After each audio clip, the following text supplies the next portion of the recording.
मैं संकल्प आज 23 अप्रैल 2025 को ये वीडियो पहलगाम से बना रहा हूँ। कल 22 अप्रैल 2025 को ठीक हमारे पीछे ये जो स्नो कैप पहाड़ियाँ हैं उनके नीचे जो पाइन ट्रीज़ हैं वहीं है बैसारन वैली। वहाँ पे 28 लोगों की निर्मम रूप से आतंकवादियों द्वारा हत्या कर दी गई। वो निर्दोष टूरिस्ट जो अपनों के साथ इस जगह को घूमने आए थे, उनका कोई कसूर नहीं था, उनको मार दिया गया और कहा जाता है कि उनका धर्म पूछ के उन्हें मार दिया गया। और जब ये देखा और जब इस पे मैं लगातार न्यूज़ देख रहा हूँ कि बराबर इसी तरह से इस बारे में बात हो रही है, तो मुझे लगा कि क्योंकि हम जिंदा हैं फॉर्चुनेटली, तो मुझे लगा कि जिंदा कौमों को बात करनी चाहिए, इसलिए वीडियो बनाना बहुत ज़रूरी हो गया। कल जब यहाँ पे हमला हुआ तब हम लोग अरू वैली में थे और जब हम लोग नीचे आ रहे थे तो करीब 4:30 बजे हमारे घर वालों के फ़ोन जब बजने शुरू हुए, जैसे ही हम नेटवर्क क्षेत्र में आए तो हमें पता लगा कि हमारे घर वाले बहुत ज़्यादा पैनिक में रो रहे थे, बिलख रहे थे, परेशान थे। हमारे होटल से हमको फ़ोन आ रहे थे कि सर हमें आपकी बड़ी चिंता हो रही है, आप लोग कहाँ पे हैं। हम लोग होटल आ चुके थे और उसके बाद हमने न्यूज़ देखनी शुरू की और जैसे जैसे इवेंट्स अनफोल्ड हुए तो हमें समझ में आया कि घर वाले क्यों इतने परेशान थे।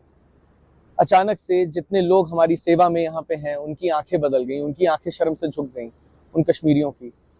इसलिए 2-4 बातें बहुत ज़रूरी हो गई कहना। सबसे पहले ये कि जो 28 लोग वहाँ पे मार दिए गए, जिनके परिवार उजड़ गए, उनके लिए किसी भी हद तक अगर संवेदना व्यक्त की जाए ना, वो पूरी नहीं हो सकती, क्योंकि वो लॉस इर्रिपेरेबल है। वो यहाँ पे क्या करने आए थे? वो जिंदगी का आनंद लेने आए थे, जिंदगी ही नहीं रही, परिवार उजड़ गए। और दूसरी तरफ एट द सेम टाइम ये रियलाइज हुआ कि जो कश्मीरी लोग हैं, जिनके सिर माथे जिन्होंने हमको अपने लगाया था, उनके परिवार कैसे उजड़ गए।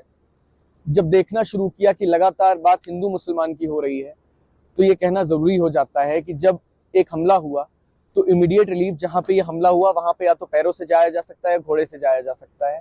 जब हमला चल रहा था उस समय जो लोग बचाए गए, उन्हें उन्हीं लोगों ने बचाया जिनको आप हिंदू मुसलमान में बांट रहे हैं। वो घोड़े वाले, जिनका धर्म ऑब्वियसली सबको पता है, उन्होंने अपने घोड़े पे बिठा बिठा के लोगों को नीचे तक लाए, रेस्क्यू किया, आर्मी के पास तक पहुंचाया। आर्मी को पहुंचने में जितना समय लगा, अभी हमारे ऊपर से हर 5 से 10 मिनट में हेलीकॉप्टर निकल रहे हैं। हम लोग लगातार कल से हेलीकॉप्टर की आवाजाही देख रहे हैं। मैं सही बताता हूं आपको कि इस नदी की आवाज के बीच में वो हेलीकॉप्टर की आवाज ने हमको रात भर सोने नहीं दिया। ये सन्नाटा हॉन्टिंग था। तो फियर रियल है, ऐसा नहीं है कि डर नहीं लगता, डर है। उसके बावजूद ये कहना चाहता हूं कि क्योंकि हम यहाँ हैं और खुशकिस्मती से आप सबके बीच में हैं, और जब तक ये वीडियो आएगा हम लोग